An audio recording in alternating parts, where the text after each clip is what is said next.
Hey, it's Derek with Loan Factor. Just want to go over a quick video update on the DSCR loan that I did a couple months ago. Kind of give you some more information in regards to how this loan works kind of in the real life scenario. So I'm going to touch on four things in this video. It's going to be loan to value, seasoning, reserves, and vesting.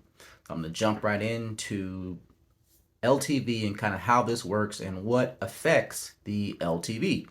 So in my previous video, I mentioned that yes, there is an option for 15% down on a purchase for a DSCR loan.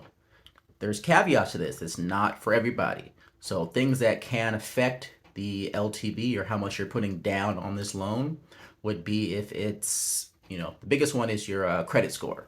So that's going to affect how much you're able to put down. Next one's going to be property type, whether it's a 1 unit, a duplex, 3 units, 4 units, 5, 6, 8, 9 units. Next one is if it's going to be a purchase or a refinance.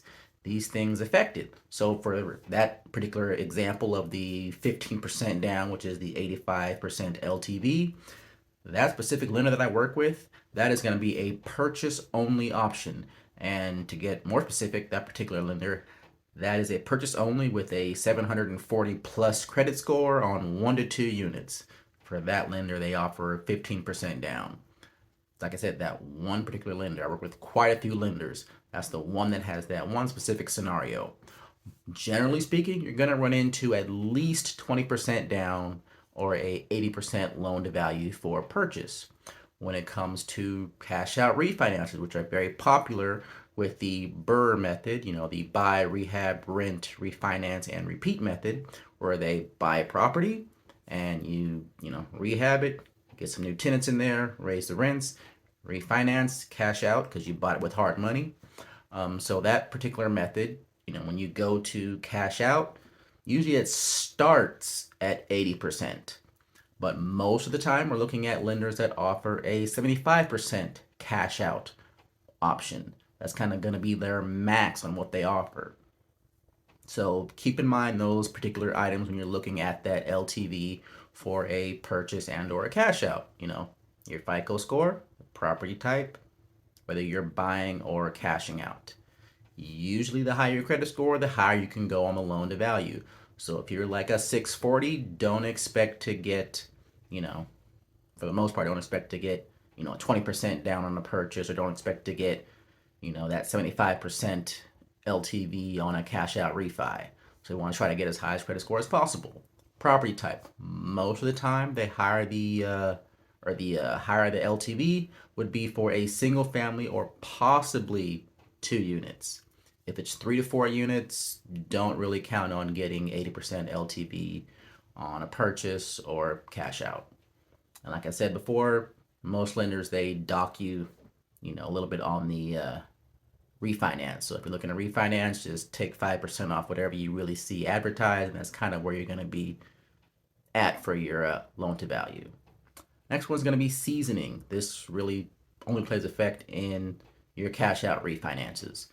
So you buy the property hard money, you're looking to refinance and take some cash out in 2 months. Well, not really going to happen.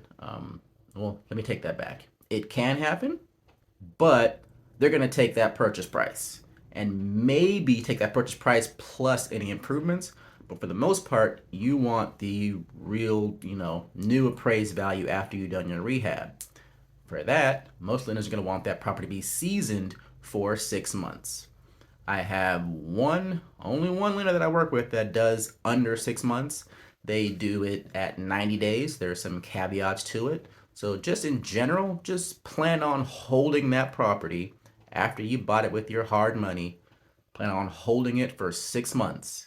So when you're kind of calculating all your expenses, make sure to calculate on holding that property for 6 months, because that's usually the minimum of what most lenders want that property to be seasoned. Next, let's go into reserves.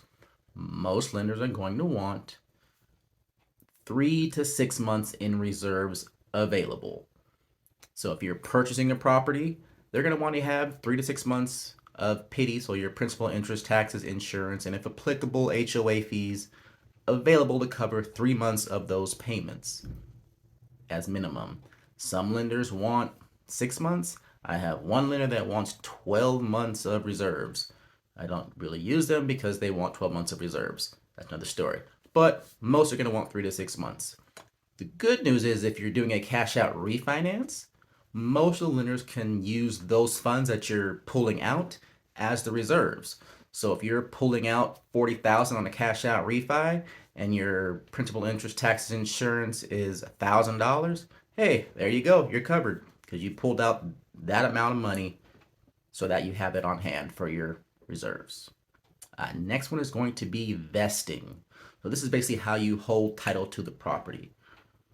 For the most part, the DSCR loan is a business purpose loan. Most lenders prefer you to take title in an entity.